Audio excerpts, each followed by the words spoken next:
इन अंकों के माध्यम से संख्या बनती है।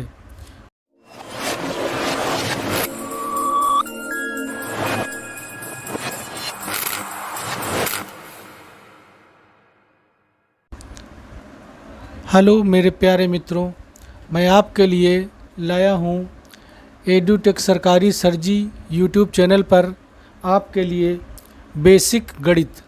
इस बेसिक गणित के अंतर्गत मैं शुरुआत से एक एक चैप्टर करके 1 बाय 1 चैप्टर करके आपके लिए वीडियोस लेकर आऊँगा कई एपिसोड में, जिसमें मैं अलग अलग विषय पर गणित के सवालों को हल करवाऊँगा और आपका ज्ञान बढ़ाऊँगा।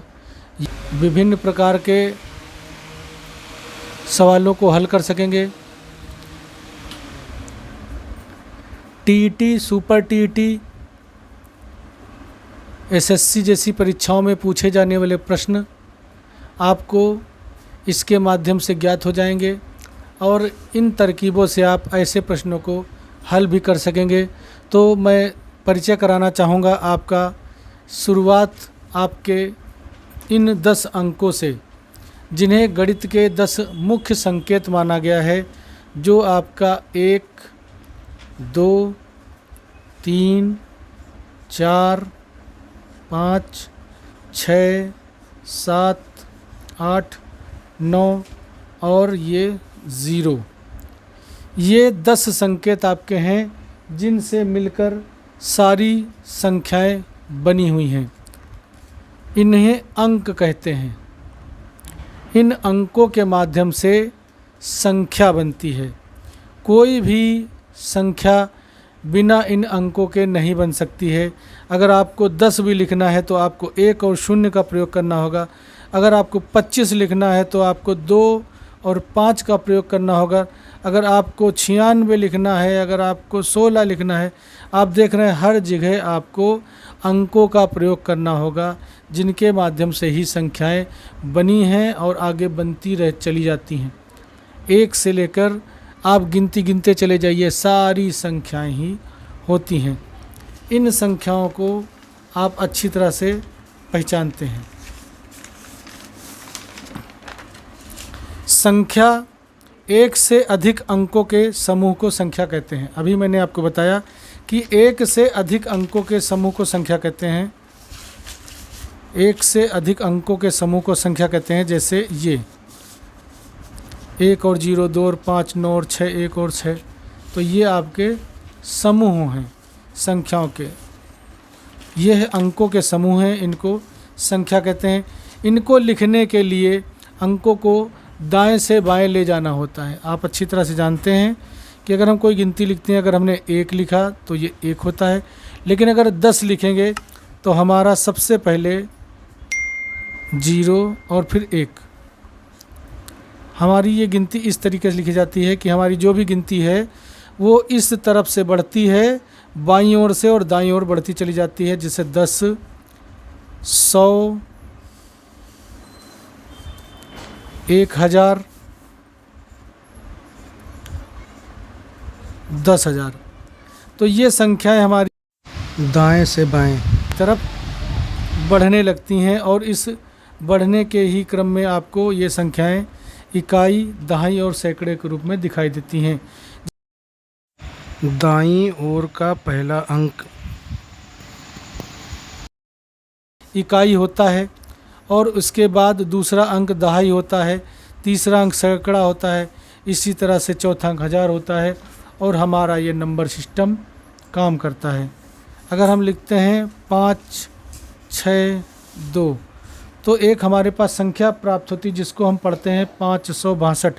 लेकिन इस 562 में मेरा पहला अंक हो गया इकाई का, तो इकाई हमारी बन गई 2, दहाई बन गई 6 और 5 हमारा बन गया सैकड़ा।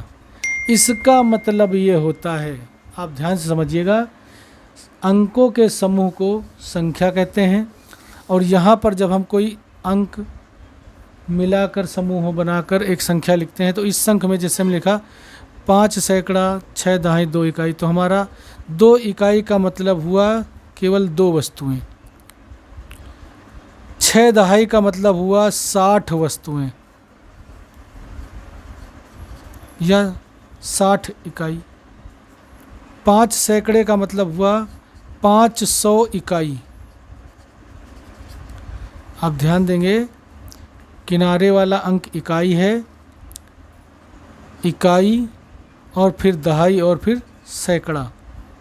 इस इकाई दहाई सैकड़े में इकाई हमारी 2 है, दहाई हमारी 6 है, सैकड़ा हमारा 5 है। लेकिन अगर हम इसको इकाई में बदलेंगे तो ये हमारी दहाई इकाई के रूप में 60 के रूप में आ जाएगी और सैकड़ा हमारा 500 इकाई के रूप में आ जाएगा। अर्थात इस संख्या को हम कहेंगे 562 इकाई या 562। ये हमारा 562 हमारी एक संख्या है, या इसको हम 562 इकाई कहेंगे। और इसको अगर इसके मान के अनुसार देखेंगे तो 2 का मान है इकाई के रूप में, 6 का मान है दहाई के रूप में, 5 का मान है सैकड़ों के रूप में। जहाँ 2 इकाई है, 6 दहाई है, मतलब 6 दहाई का मतलब हुआ 60 इकाई, और 500 इकाई बराबर होता है 5 सैकड़ा। किसी भी संख्या के 2 मान होते हैं। जो मैंने आपको प्रक्रिया भी बताई है, उस चीज़ को समझने के लिए आपको इस बात पे ध्यान देना होगा कि किसी भी संख्या के 2 मान होते हैं। पहला होता है वास्तविक मान और दूसरा होता है स्थानीय मान। वास्तविक मान क्या होता है और स्थानीय मान क्या होता है? कोई भी संख्या हम जैसे लेते हैं 336। अब कोई व्यक्ति आपसे प्रश्न करता है 336 में 6 का वास्तविक मान क्या होगा? तो जो लोग जानते हैं वो अच्छी तरह बता देंगे, लेकिन जो अभी गणित सीख रहे हैं या गणित को समझ रहे हैं उनके लिए इस चीज़ को समझना आवश्यक है कि इस अंक में वास्तविक मान और स्थानीय मान दोनों अलग अलग होते हैं और किस प्रकार से इसको समझा जाता है। तो इस बात को समझाने के लिए मैं आपको बता रहा हूँ कि यहाँ जो किनारे संख्या दी है 6, ये 6 आपका वास्तविक मान है या स्थानीय मान है। चूँकि हम वास्तविक मान की बात कर रहे हैं इसलिए 6 का वास्तविक मान सिर्फ 6 ही होगा। वास्तविक मान या फेस वैल्यू, वास्तविक मान या फेस वैल्यू जो आपकी है, इसको जाति मान भी कहते हैं। ये वही रहता है जिस संख्या का, अगर मान लिया मैंने आपसे पूछा 10,593, तो 10,593 अगर, तो ये जाति मान स्थानीय मान सदैव वही रहता है जो वह संख्या है। तो वास्तविक मान वही संख्या हुई जो संख्या आपके सामने है। जैसे आपने देखा 10,593 में 5 ही है, जो आपकी 5 संख्या दी है 10,593 में 5 का वास्तविक मान केवल 5 ही होगा। वास्तविक मान यानी फेस वैल्यू। अगर हम कोई दूसरी संख्या ले लेते हैं 972। अब 972 में अगर कोई 9 का पूछेगा वास्तविक मान तो आप क्या लिखेंगे? कमेंट में 972 में आपने 9 का वास्तविक मान क्या निकाला है? मैं आपसे प्रश्न पूछ रहा हूँ, 972 में 9 का स्थानीय मान निकालिए, तो आप क्या निकालेंगे? कमेंट सेक्शन में बताइए। खैर आपने बता दिया होगा, सही बताया होगा। अब मैं आपको बता दूं फिर से कि 9 का स्थानीय मान 9 ही रहेगा। ये वीडियो आप अपने बच्चों को भी दिखा सकते हैं, कंपटीशन में तैयारी करने वाले बच्चों को पढ़ा सकते हैं, दिखा सकते हैं, और ऐसे लोग जो कंपटीशन की तैयारी कर रहे हैं इसको देखकर अपना रिवीजन भी कर सकते हैं। यहाँ पर आपके 972 में 9 का स्थानीय मान 9, 7 का स्थानीय मान 7, 2 का स्थानीय मान 2 ही होगा। लेकिन अब आता है आपके सामने स्थानीय मान। स्थानीय मान क्या होता है? स्थानीय मान में आपके कोई भी संख्या, जैसे मैंने ले लिया है 2645, देखिए 2645 लिखा हुआ है, तो इसमें स्थानीय मान जब आप निकालेंगे तो किसी भी संख्या के विषय में, जैसे मान लिया 4, मैं 4 का स्थानीय मान निकालने जा रहा हूँ। क्या आप 4 का स्थानीय मान बता सकते हैं?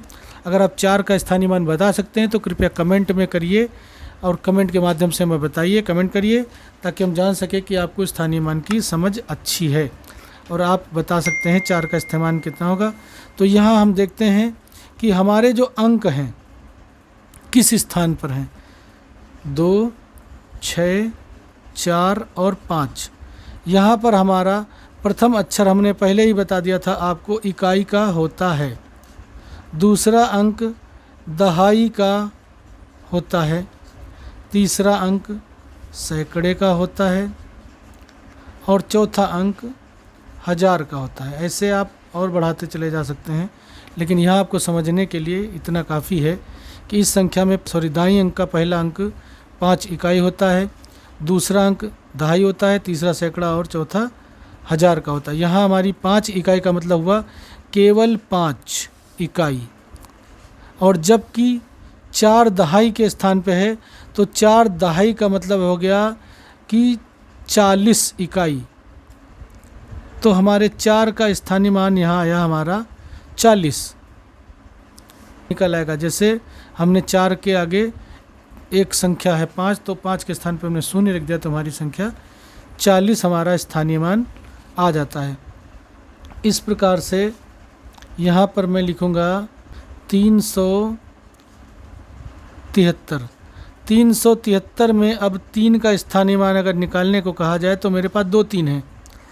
अब 2 3 है तो 2 3 का अलग अलग स्थानीय मान निकलेगा। पहले 3 का स्थान है केवल 3 इकाई और दूसरे 3 का स्थान है सैकड़े के स्थान पे, इसलिए आपको मैं बता देना चाहता हूँ इकाई, दहाई और सैकड़ा।